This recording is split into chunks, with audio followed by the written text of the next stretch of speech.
abasajja abo tebasiima egy'emirambo mwagala ntebe temwagala ssente nene sente nyingi temuzituwa muzina mayumba muzifuuyira bufuuyizi muzandika ku musana naye nazo temuzituwa fe ababakolera era ddala abantu tebayambika amannya nze Rachel the Blessed One nzize okujjukiza full figure abo bayita emirambo gye bamujje full figure bwe wali okyali mu kibiina kya NUP tewali yali akumanyi bwe wali okyali mu kibiina kya NUP wali munaku full figure ani yakwapointinga ku kifo ky'obwa presidential advisor kubanga ogenda olimba abantu nti President Museveni yakwapointinga ku kifo ky'obwa presidential advisor full figure omuntu yakwapointinga ku kifo ky'obwa presidential advisor yali General Sale Musale si President Museveni full figure buli kirungi kyonna ky'ofunye mu bulamu bwo maanyi ga General Sale Musale essaawa zino gw'oli mu kuvuma full figure ekifo ky'obwa presidential advisor buli mwezi bakusasula miliyoni 10 gw'ataasoma atatunula nko yadde ne ku lubaawo naye essaawa zino nga gwe presidential advisor ng'era oli ku musaala full figure oli mu kibiina kya DCCU osasulwa miliyoni 2 buli mwezi gw'ataasoma osasulwa emitwalo 3 buli week gw'ataasoma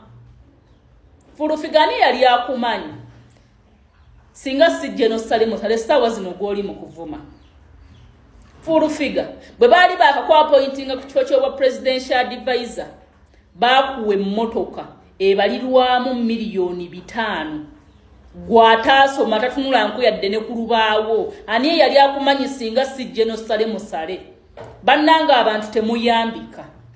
tunuulira gye wava tunuulira full figure gy'ovudde tunuulira abantu abakusembezza era otandika okuba appreciating bannange mu appreciating abantu abababeereddewo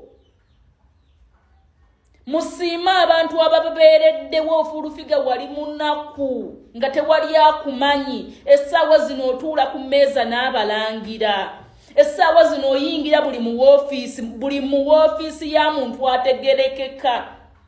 maanyi ga General Sale Musale ani eyandikutegedde nakanguubi waabwe ani eyandikutegedde essaawa zino gw'oyimirira n'ovuma General Sale Musale igwe nakanguubi bakukwata ne bakujjako ebisooto bakukwata ne bakubako enfuufu bannange era kyovula abaganda bagamba nti akabwa ke weeyolera ke kakuluma enteega abantu temuyambika omuntu omulonda kasasiro n'akufuukira ekyeneena kati laba full figure mwagala nnyo okuyamba naye mujja kuyamba abantu abalinga full figure mujja biraba full figure buli bwogende ewa General Sale Musale akuwa ssente ezitekawa miliyoni 3 gw'ataasoma full figure gw'atasiima wabaaki gw'atakuta wabaaki gavumenti gy'obanja oba abasajja b'ogamba b'obanja wali obakoledde ki waliyo mu nsiko nga balwana kujja mu buyinza oyina mulimo gw'okola mu gavumenti oba bannange mulekerawo okubanja abantu be mutaateesa oba be mutaawula full figure General Sale Musale essaawa zino gw'ovuma wamuteresa ki ky'omubanja akikusasule era ku birungi byonna General Sale Musale ne gavumenti byekukoledde gw'atasiima wabaaki gwagenda okuttira abantu opportunity endala ezibayamba babasajja abo balaba abantu bambi abandi badde babakolera obulungi abandi badde basenda abannayuganda ne bakumaakuma abannayuganda full figure njagala ombuulire nti bukyanga bakuwa ekifo ky'obwa presidential advisor wali oadvisinze kaani President Museveni omwadvisinga ki bukyanga bakuwa ekifo ky'obwa presidential advisor kiki ky'osobodde okyusaawo okujjako okutiisatiisa abantu nga wojjo bassa makomera wojjo basiba bw'oyina amaanyi amangi ag'amaanyi amangi g'oyina essaawa zino genosale musale maanyi ga genosale musale ebyo by'otiisatiisa abantu n'obasuubiza okubasiba ani yabikutuusaako ebyo byonna lwaki temusiima lwaki tojjukira gye bakujje wali kasasiro kumpi wali onaatera kulya kasasiro lwaki tosiima mukazi gwe osiima osoma akatabo k'okufumiitiriza lwaki tofumiitiriza ng'ogenda okwogera ebigambo ebimu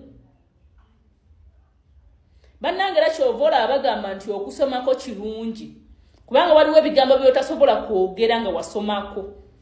yemmwe muvumaganya ffe abataasoma mmwe mutuvumaganya bakazi mmwe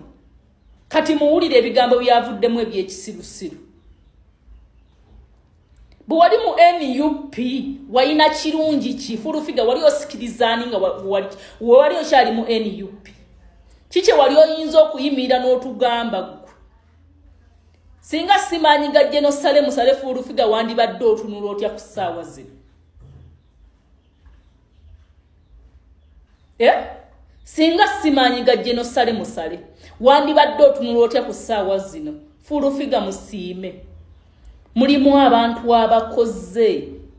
ng'amazima ga Katonda tebalina yadde akalungi ke baali bafunye mulimu abantu ab'omugaso mu ggwanga Uganda nga na opportunity gy'ofunye tebasobola kugifuna nga tebagifunanga nako nga bagiyaayaanira buyaayaanizi naye gwe abantu abakukwata ne bakukubako enfuufu ne bakutereeza mu sheepu y'abantu abategeerekeka ne bakujja mu sheepu y'emisoswangula ne bakuteeka mu sheepu y'abantu abategeerekeka nti osobola okuyimirira n'oyogera n'omukulu gundi nti osobola okuyimirira n'oassociatinga n'abantu bwe bati ne bwe bati fulufiga jjukira gy'ovudde kubanga bw'otajjukira gy'ovudde tosobola kumanya wagy'olaga omuntu yenna atajjukira gy'avudde tosobola kumanya wagy'olaga gw'oyinza okuyimirira n'ogamba mbu simanya fulufiga okolanga ani mu DCCU buli muntu agende wa genosale musale fulufiga sigwa obo omututte abantu bagendayo nga bo sekinoomu abamu abagendeddeyo mu bibiina ne bagendeddeyo mu bibiina totwalangayo muntu toddawo okwesiba ku bantu kugamba onoze yamutwala n'oli ne fulufiga tolina muntu gwali otutte wa genosale musale lekerawo okwesiba ku bantu lekerawo entalo z'otagenda kusobola fulufiga buli lunaku n'olippira ono buli lunaku n'obambira ono buli lunaku n'ovumaavuma ono fulufiga tuulako wansi